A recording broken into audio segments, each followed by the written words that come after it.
There was a brief period of time that I lived alone, when I freshly moved out of my parents' house and before I met my girlfriend and she moved in. I lived in a small one-bedroom apartment in the downstairs of someone else's house. I spent a lot of time alone during this period of my life besides when I was at school or work, so I spent a lot of my time watching movies.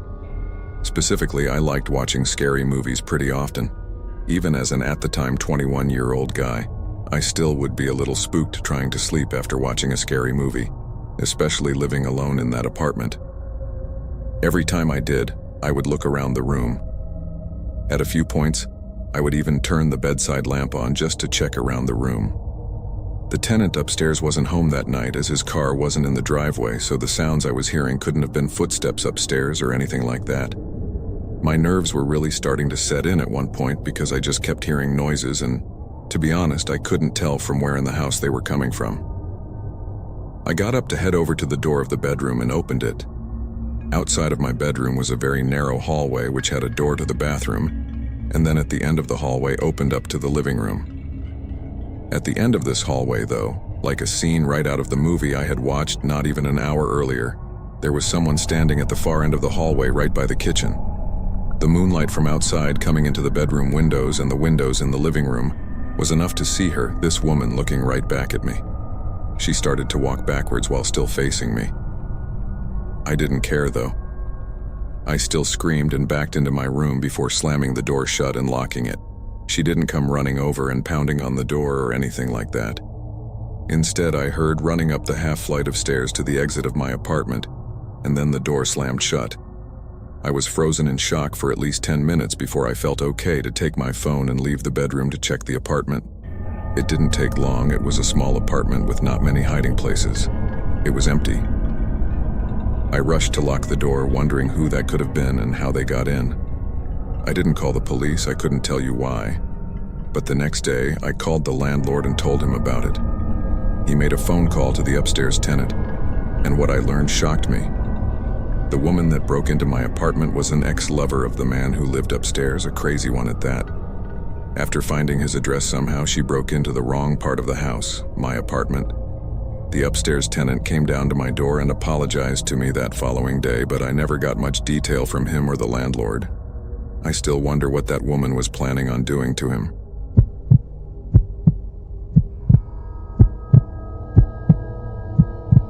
My name is Nicholas, currently a freshman at Syracuse University, which doesn't exactly sit in the safest area.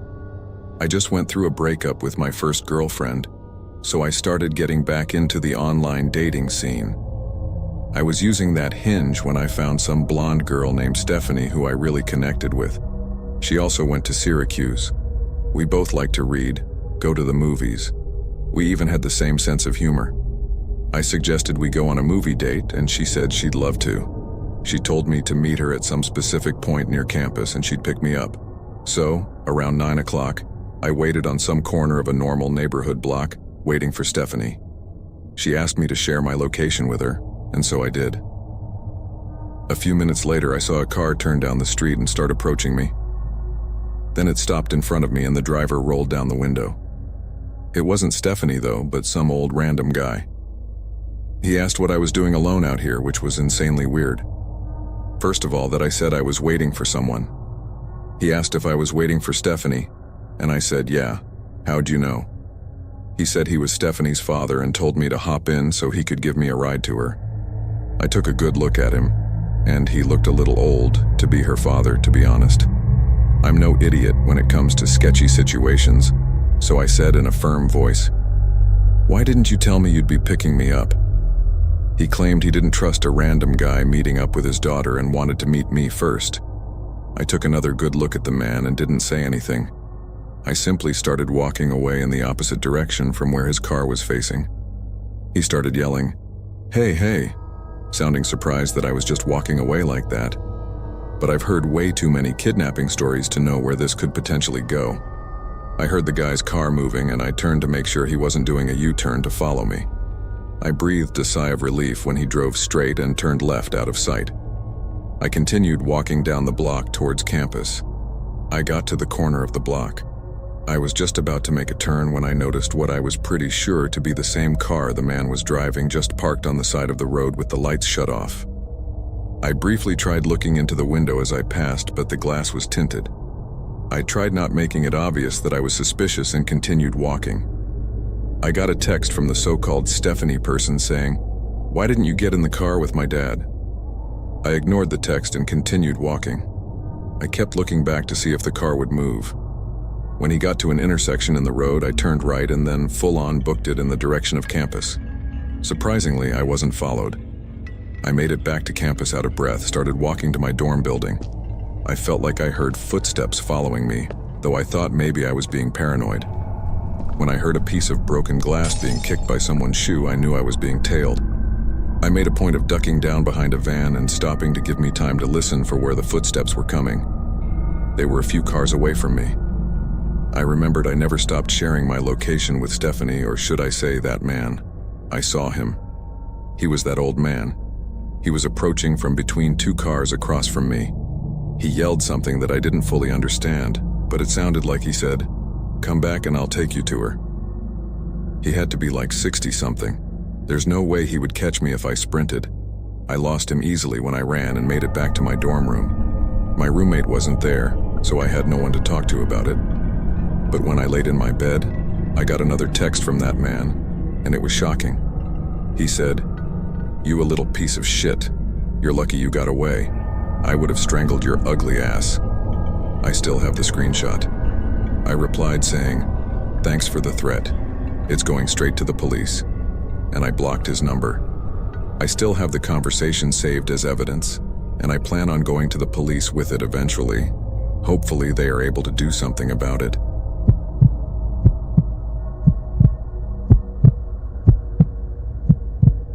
I was house-sitting for my grandma one weekend while she went to Florida with some of her church friends. I was sleeping in the guest bedroom next to her room. The guest bedroom always had 2 twin beds inside of it that my brother and I would sleep in when we had sleepovers at her house. I took the bed next to the window, but before getting into bed, I checked all the doors, making sure they were locked. When I did get into bed, it was early, and I didn't actually go to sleep for a while. There wasn't much to do at my grandma's house, so I was just on my phone for about an hour, watching videos, texting people, whatever. That's when I thought I could start hearing someone's voice outside. It sounded like a woman's voice saying hello. I left the bedroom and inched my way closer to the front door, moving slow because I was trying to listen. It was a woman's voice just going hello like every 10 seconds. As I got closer to the front door, I realized that's where it seemed to be coming from. My grandma's door doesn't have a peephole, but the windows in her dining room gave a clear view of the front porch, so I went over to that window to attempt to get a view of who was out there. I tried peeking my head in between the plastic blinds without making it obvious, but I guess I didn't do a good job of that because when I looked, I did see a woman on my grandma's stoop, and she was looking right at me as if she knew I was going to be looking through those blinds. Once again, she said hello with some freakish smile on her face. This woman was older, but don't picture her as some innocent-looking small old lady. She looked like she was maybe late 50s, early 60s, and something about her face just skeeved me out. I moved away from the window and thought maybe it was one of my grandma's friends. It was midnight, though. Why would anyone come to the door this late? Why wouldn't she knock or ring the bell? Why was she just standing out there going hello over and over? I was genuinely unsettled. I just went back to the guest bedroom and shut the door. Now with the door shut, as opposed to before, and I couldn't hear that woman anymore. Maybe she just decided to leave. I started texting everyone about it, my sisters, my friends, telling them how bizarre it was. But a good amount of time passed in silence, and I was starting to calm down. My sisters were telling me to call Grandma, but there was a 0% chance she was awake, and she barely ever even checked her cell phone anyway. Just like that, something broke the silence, a banging at the window. Not a knocking or tapping, but banging. I felt that fierce pain in my chest area as my body entered that fight-or-flight mode. Shortly after the banging stopped, I heard that familiar voice say hello. Hello? With that boost of adrenaline, I guess I had the extra confidence to grab the blinds and push them up.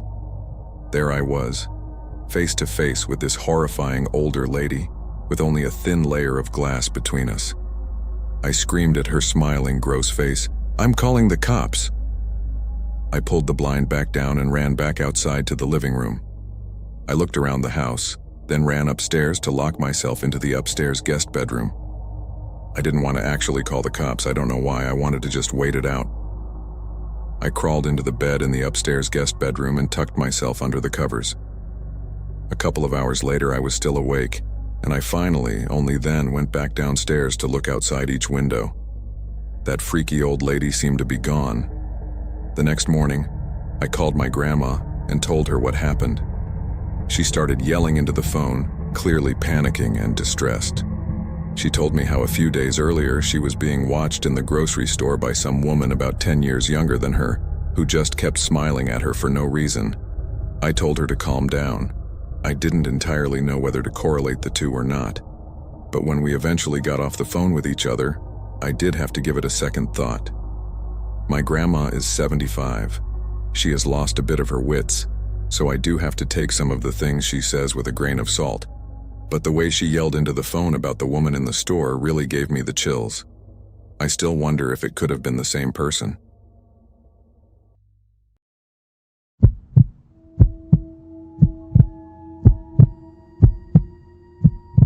This was the story of how I almost died as a young kid home alone, and possibly the most intense night of my life with way too much going on.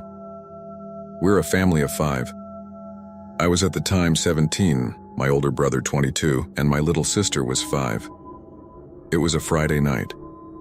My brother was out with his friends causing trouble, clearly, because a dreaded phone call came to my parents.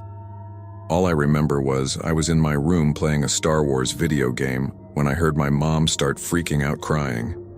I got really scared and hurried to see what was wrong. My mom was on the phone with a hospital calling to inform my parents that my brother had gotten hit by a car. Obviously, we were all shaken and really scared. My brother's leg was broken, but I don't know what else was said on the phone. All I know is my parents hurried to get their coats on and got my little sister from her room and asked me if I was okay to stay home alone. I said yes, and they hurried out to the car and left. I was, of course, really worried for my brother, but I really didn't want to go to the hospital and see him in any kind of bad condition. I don't think my parents wanted me or my sister to either, but they didn't want to leave my 5-year-old sister home without them. It's worth mentioning, my brother recovered just fine, as his injury is no longer relevant to the story, other than it being the reason why I was left home alone on a Friday night. Before my dad left, he was trying to calm down my mom, telling her he was going to be okay. So seeing my dad like that made me feel better. I had a feeling my mom was just being overdramatic like any mom would be. I continued playing the Star Wars game for a couple more hours when I heard the front door open. I had my bedroom door closed by this point. It was easily past midnight and past my bedtime, so I turned off the TV and PlayStation and crawled into my bed with my Game Boy. I tried listening to hear my parents' voices, maybe hear if my brother was with them or just hear what they were saying, but I didn't hear anything.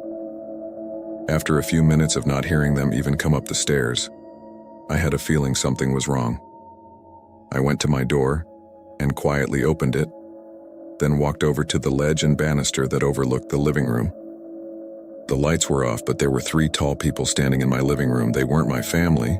I was so petrified that I was frozen for a second before I could quietly walk back into my room and shut the door as quietly as I could in my trepidation, but it wasn't quiet enough and I knew it. They had to have heard the door click shut, even if just slightly. I hurried to my closet door, opened it quietly, stepped inside, then shut the door. I had myself sitting behind a bunch of the boxes and bags of clothes that were stuffed in my closet. I was actually pretty covered from view. There was a short period that felt like forever that I was anticipating my bedroom door open, and it did. And at that moment, I knew I was going to die. I heard footsteps walk into the room. I couldn't tell how many people. It may have been 1, it may have been 2. I heard the footsteps move to my bed, and I heard my covers being played with. Then silence. That more footsteps towards the closet door, then silence for a few seconds, and then the closet door opened. My heart was in my throat by this point. All I did was sit quietly and hold my breath. The door was open for a really long time, but I didn't look up. I didn't move. It had to be a good seconds of silence before the door closed again. Footsteps walked away from the door, then out of the room. I finally looked up and I just realized from where I was, crouched down behind the bags and boxes, I may have been visible to that person. It wasn't until probably an hour that I heard my parents return. I ran downstairs to them. The front door was left ajar by the people who broke in, and they had stolen a number of valuables from our house. It was a night that just went from bad to worst for our family. My parents were in such a rush when they left for the hospital that they apparently didn't even lock the door. I was lucky to have not been killed, that were kidnapped. I look back now and really wonder if the person who opened the closet and just stood there for seconds saw me hiding in there. Maybe he was just a guy that came to rob a house, not to kidnap or hurt a child. Or maybe he just didn't see me and I just narrowly escaped death or injury.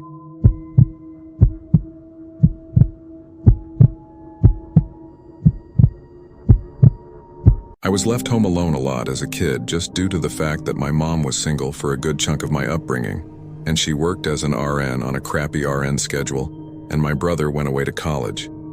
This was a night that my mom was working overnight. It was a weekend night, so I had this girl Molly over who I was talking to, and she hung out for a while. We watched a couple movies and whatnot, and eventually, she had to go home because her parents don't like her out late. So I was left alone to hold down the fort. I continued to watch TV in my room in bed. My bedroom is upstairs next to the backyard, so when someone dragged one of the chairs on the deck outside, I heard it. I got up and looked out the window, and I saw someone sitting on one of the deck chairs down below. I called Molly's name, thinking it was her. After all, she'd only left under 10 minutes ago. Whoever it was looked up at me, but it wasn't Molly. I immediately pulled away from the window to hide. That was not anybody I recognized, not in the darkness at least. I texted a few close friends on our group chat if it was one of them messing with me. The ones who answered all said no and asked what I was talking about. I didn't really believe any of my friends would come to my house to mess with me like that anyway. Scared shitless but still curious, I slowly walked back over to the window to look down again, and that person was still sitting in the chair looking up at my window. It was a he, that much was clear, and he definitely saw me. I hurried away from the window again to turn off the TV. I sat in my bed in a ball, basically with my arms wrapped around my knees. I waited in darkness for a while. I didn't even want to turn my phone screen on because I was scared he'd see the light. I didn't even want to move because the window was opened, and I feared that he'd hear any movement I made. I wanted him to assume I was just no longer in the bedroom. I waited enough time. It had to be a solid 5 minutes of just sitting there. I highly doubted that man outside could still be there. I finally mustered up the courage to get up and look out the window. I felt a little part of me die inside when I saw he was still down there looking up at my window. Instead of running away from the window again, I tried to be brave and said down to him, "What do you want?"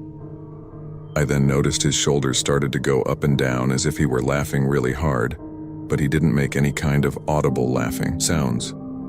At first, so I heard a slight whistling sound coming from him. It seemed like he was laughing so hard that he was wheezing. I asked him to please go away, then walked away from the window again. I went back to my bed. I was scared to call the police for some reason. I left my room and sat at the top of the stairway listening. The back door was being pushed. He was trying to get into the house. I ran back to my room to hide again. I was 14. I didn't know what else to do. Eventually, I heard the front door's doorknob being fiddled with and the man trying to push the front door open as well. He gave up quickly, thank God. I closed my bedroom window and curtains. If our doors weren't locked, I could have been killed easily. I was skinny and weak when I was 14, and definitely not a fighter. I didn't leave my room again that night until my mom got home around 9. I told her what happened, and her reaction was angry at me for not calling 911, and in hindsight, that was very stupid of me. One of the many things I did, or rather didn't do, at a young age that I questioned greatly.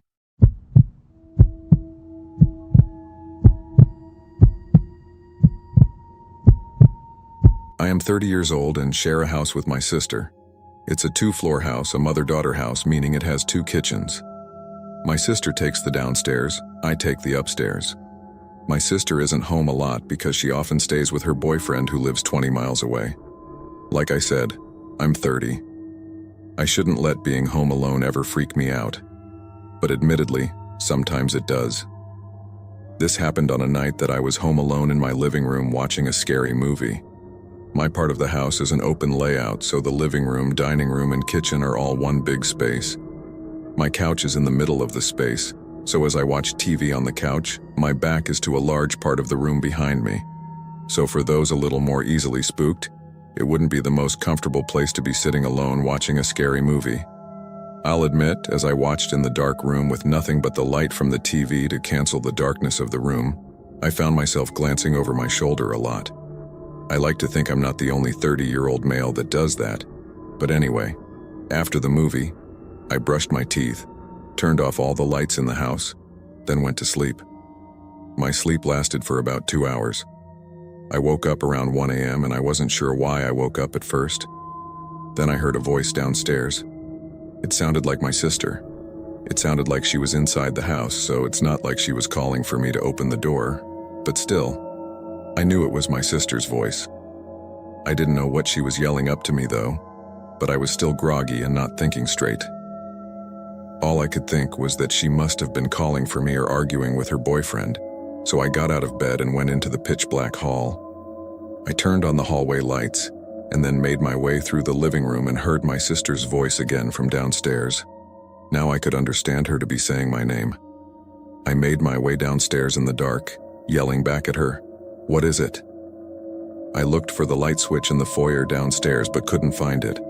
I'm not lying when I say I was groggy as hell. I walked down her little hallway towards her kitchen, found a light switch, and flicked it on. The light in the kitchen lights up her little apartment, including her living room. The light starts off dim and needs time to brighten up, but I still saw that there was no one down there. Not her, not her boyfriend. I went to her bedroom, but it was empty. I called her name really loudly one time. No one called back. But shortly after I yelled, I heard something drop to the floor in my sister's bedroom, which I had just checked, and it was empty. I went back up the stairs like a little kid and went back to my bed to where my phone was. I tried to call her a few times, but she didn't pick up. I had myself locked in my room, wondering if I had just hallucinated all of that. Eventually, I fell asleep, and in the morning, I woke up to a text from my sister asking why I called her at 1 a.m. I asked her if she was home last night, and she told me no. She was currently staying at her boyfriend's house. I went downstairs to her bedroom to see what may have fallen down on the floor, but there was not a single object on the floor that could have made that noise. I'm led to believe I hallucinated everything I heard that night, but that's what I want to believe because the alternative would be much more horrific. But I've never really hallucinated anything else or had any kind of sleep disorder, so how vividly I heard my sister's voice, and that sound in her room really freaks me out.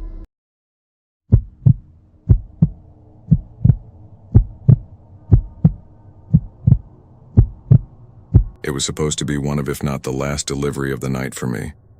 I was working at this pizzeria called Leonardo's. One of my bosses, Frank, was on the night shift with me. He would choose who does what delivery. We got an order for a couple regular pizzas. He gave me a piece of paper with the address on it and the person's phone number. This was in 2009. I didn't have a cell phone that had GPS, just a bare-bones flip phone. I also didn't have one of those Garmin GPS devices. I still had to use an old school book of maps to find my way around when doing deliveries. The name of the street that this house I was doing my last delivery for was something along the lines of Willows Road. I can't remember the house number, nor do I remember the name given for the order, but I do remember having the hardest time finding the place. It was in this really rural town with nothing but woods, farmland, and more woods. The lack of streetlights also didn't help. I had to pull over a few times and turn on the interior lights as I checked the map again. It was a very stress-inducing situation whenever I couldn't find a house. I was on a very quiet, dark, and confusing road when I decided to just call the number on the paper my boss gave me. The phone rang a bunch of times. It seemed that there was no answering machine set up to it. It had to have rung about 10 times before someone picked up, and I waited for someone to say hello. When no one did, I said it, and then a voice on the other end said it back. It was a low, deep, yet soft voice. I said, "This is the pizza guy. I'm just having a hard time finding your place." He explained that his driveway was easy to miss and looks like just a dirt trail. He talked in a very slow, monotone voice as he described the surroundings of his driveway to help me find it, and eventually, I did. I turned my car onto this pretty narrow dirt path. It was definitely easy to miss. It took about 30 seconds of me driving slowly and carefully up it until I saw this small one-story house come into view. There was a faint orange glow from inside the house that could be seen through one of the windows. I parked my car next to the only other vehicle in sight, this gallopy of a pickup truck. I grabbed the 2 pizzas from the passenger seat and walked to the front door of the house. I looked for a doorbell, couldn't find one, so I knocked on the door. I heard muffled music from inside the house, then I heard footsteps approaching the doorstop, and then after maybe 10 seconds, the door cracked open, and I saw a quarter of someone's face. I literally could just see one of their eyes peeking out at me. I nervously said, "Hey, you ordered the pizza, right?" The guy said, "Oh yes, the pizza." I recognized the voice from the phone call from before. There was a weird pause. I didn't know what to say except for, "Do you have the cash?" He said yes. "Let me go get it." He walked away from the door, and I heard his footsteps move to another room. There was super old music from like the 1930s playing, making the setting just extra creepy and weird. If it weren't creepy enough already, then the door started slowly inching open on its own, revealing more and more of this dimly lit room. Everything about the interior of this place seemed super old. There were metal sheets on the floor, presumably covering holes in the floor. The couch looked like it was from a different century. Hell, all the furniture did. And the music was coming from a vintage-looking record player, one of those with the big horn-like thing at the top. That's all I could see at first from just sneaking a nosy peek inside the place. But what really was off-putting was the smell. It smelled like death in there. I waited respectfully for the guy to come back with the money from wherever he went. When enough time passed that I felt like it was getting weird, I knocked on the open door, took a peek inside, and said, "Sir?" The man's voice came from another room saying, "Yes, would you mind coming into the kitchen, please?" My co-workers and bosses always advised against stepping into anyone's house if you didn't have to. That advice seemed especially relevant for this circumstance. I heard what the man said, but I still responded, "Can you repeat that?" He repeated, "Can you come to the kitchen, please?" I stepped inside, and I honestly felt like my feet were going to crash through the floor. The place was so old that the floor actually caved in a bit as I stepped around. The house was very linear. I looked to the right and saw the entrance to the kitchen, where his voice was coming from. I looked to the left, and there was a narrow hallway which had a bunch of doors on the right side. At the end of the hallway, there was this guy with his back to me, slowly dancing in the creepiest way imaginable. The man was feeling himself. I don't mean he felt confident, I mean he was literally feeling his body as he moved in this really off-putting way. In any other circumstance, I would laugh, but I was downright disturbed of what kind of house I just walked into. I turned away and looked to the kitchen, still holding these 2 pizza boxes. I took a few steps toward the kitchen, before I even noticed the person peering around the edge of the wall separating the kitchen from the living room. It was that man's face again, still only showing like a quarter of his face. Just one of his eyes creepily peering at me. The only thoughts I had in this moment were, what the? Should I just leave? I repeated what I said at the front door moments ago, asking him again if he has the cash. The man didn't respond. He started to just giggle, or I don't even know what I'd call it, because the laugh was so deep in pitch, but it was so subtle and soft. Then he called out, "Randall," in a startlingly loud voice, much louder and more commanding in tone than his previous soft-spoken monotone voice. I was at my limit of how much weirdness I could take. I turned around and started walking back to the front door, and as I took a look down the hallway as I was about to walk outside, I noticed that the guy who was dancing seconds ago was now simply just standing there, looking back at me. I left through the front door and closed it behind me. I hurried back to the car, for some reason still holding the pizzas. I threw the pizza boxes in the passenger seat and got back in the car as quickly as possible. As I was backing my car up to clear the pickup truck next to it so that I could just do a 3-point turn, I did look back at the house, and the door was fully open again. My heart started beating even quicker at the thought that one of them was outside my car about to attempt to open one of the doors. Maybe they were, and I'll never know, but I managed to get my car down that dirt driveway and back onto the road. I had to return to the pizzeria.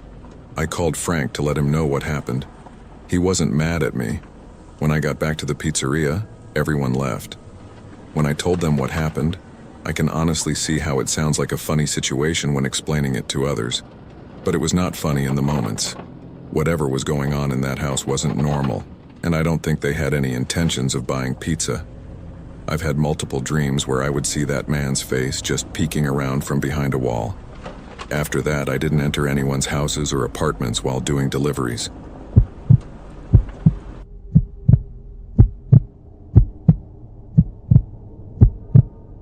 October evening in Eastwood, a small town known for its vibrant college atmosphere and scenic beauty during the fall season.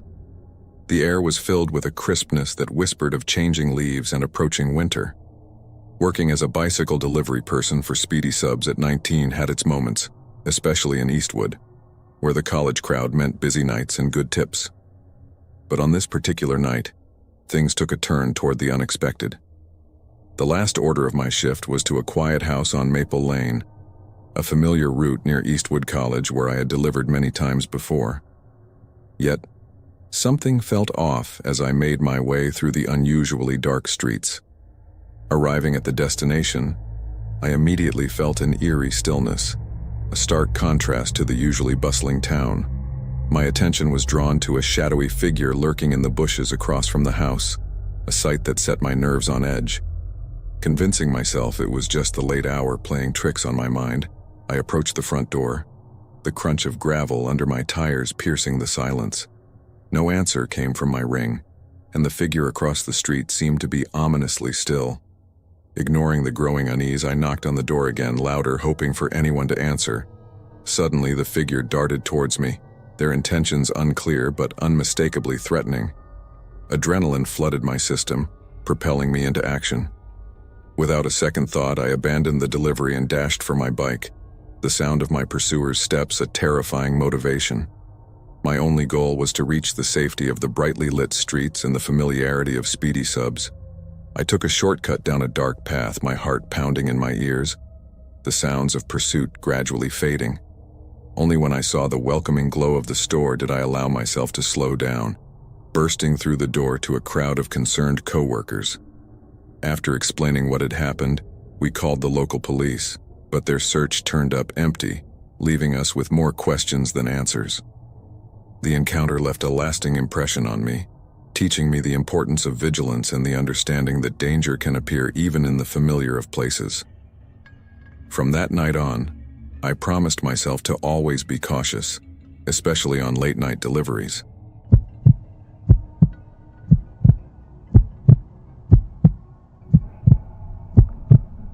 Nearly midnight at Tony's Pizza, the smell of tomato sauce and melting cheese mingling with the aroma of the rain that had just started outside. I was getting ready for what was supposed to be the last delivery of the night, this time on a motorcycle due to the car's GPS being out of operation. The order was for a house on the outskirts of town, a place I had never delivered to before. With our GPS system still down for repair, I relied on a crumpled map and a vague description from my boss Marco to find the way. The air was heavy with mist as I set out, the motorcycle's headlights cutting a narrow path through the darkness. The journey felt longer than usual, the roads empty and winding. The house I was looking for was supposed to be at the end of a long driveway, easily missed if you weren't paying attention. When I finally turned onto the gravel road, my heart started to beat a little faster. The trees seemed to lean in closer as I approached, and the house that emerged from the shadows was old, its windows dimly lit and its paint peeling. I parked the motorcycle in front of the house, the sound of gravel crunching under my feet, breaking the silence as I walked to the door with the pizza. A chill ran down my spine, not from the cold, but from the eerie quiet that enveloped the place. I rang the bell and waited. The door creaked slowly open, revealing a man with a disturbing smile. "You're late," he said in a voice that sent shivers down my spine. I apologized, attributing the delay to the lack of GPS and the remote location. He insisted I come in while he fetched the money, a request that went against my better judgment, but something in his tone made it hard to refuse. The interior of the house was as unsettling as its occupant, adorned with old portraits that seemed to watch me and furniture that looked like it hadn't been touched in years. The air was stale, and a faint, inexplicable odor lingered. As I stood there waiting, the man who called himself Arthur called out for someone named Marcello, his voice echoing through the empty halls. Then a giggle. Not the joyful kind, but one that made the hairs on the back of my neck stand up. I turned to see another figure at the end of the hallway, just standing there staring at me. That's when panic set in.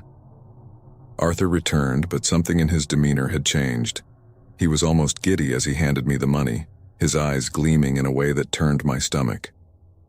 I muttered a quick thanks and turned to leave, but not before he grabbed my arm with a grip stronger than necessary. "Do visit us again," he said, his voice low and menacing. I didn't need to be told twice. I practically ran back to my motorcycle, the pizza bag forgotten on the table. As I drove away, I could see in the rearview mirror the man and the figure in the hallway, both standing on the porch watching me leave. The ride back to Tony's Pizza was a blur, my mind full of questions about what had just happened. When I arrived, I was visibly shaken, recounting my experience to my colleagues, including Marco, who listened with a mix of disbelief and horror. I swore right then and there never to enter a customer's home again after making a delivery.